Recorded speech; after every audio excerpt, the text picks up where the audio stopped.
Dans ton couple, il y a des moments où tu ressens quelque chose de très fort, une émotion, une tension, un besoin de dire, de faire passer quelque chose. Et dans ces moments-là, tu parles, tu t'expliques, tu essaies de te faire comprendre. Mais parfois, au lieu d'apaiser la situation, ça déclenche une réaction, une fermeture, une défense, ou même une crise.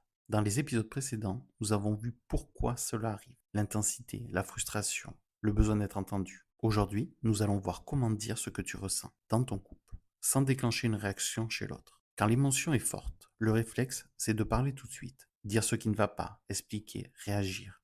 Mais dans ces moments-là, tu parles depuis l'urgence, depuis la peur, depuis l'intensité. Et c'est ça qui change tout. Parce que même si tes mots sont justes, l'énergie qui passe peut être perçue comme une attaque, comme une pression, comme quelque chose à fuir. Alors, la première chose à comprendre, c'est que le moment où tu parles est aussi important que ce que tu dis. Parfois, ce n'est pas le bon moment. Pas parce que ce que tu ressens n'est pas légitime, mais parce que l'intensité est trop forte. Alors, plutôt que de parler tout de suite, tu peux ralentir, prendre quelques instants, respirer, laisser redescendre un peu. Pas pour ignorer ce que tu ressens, mais pour le stabiliser. Ensuite, il y a la manière de dire. Souvent, quand tu es déclenché, tu parles en accusant. Tu ne m'écoutes pas. Tu fais toujours ça. Tu ne comprends rien. Même si ce n'est pas ton intention. Mais ces phrases, elles ferment la communication. Elles mettent l'autre en position de défense. Mais il existe une autre manière de faire. Parle de toi, de ce que tu ressens. Là, je me sens mal. J'ai besoin de comprendre. Je me sens inquiet. Ce n'est pas la même chose.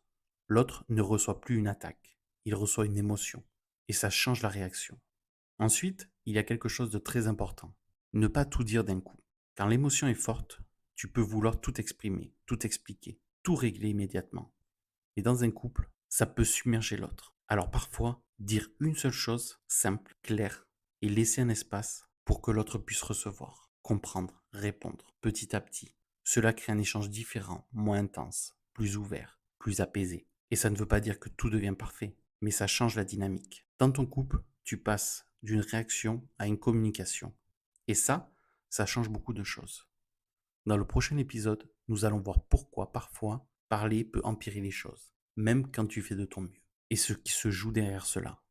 Merci d'être là. Si tu veux comprendre ces mécanismes, tu peux retrouver des articles, des témoignages et des ressources sur le site ensembleborderline.fr. À très bientôt pour le prochain épisode.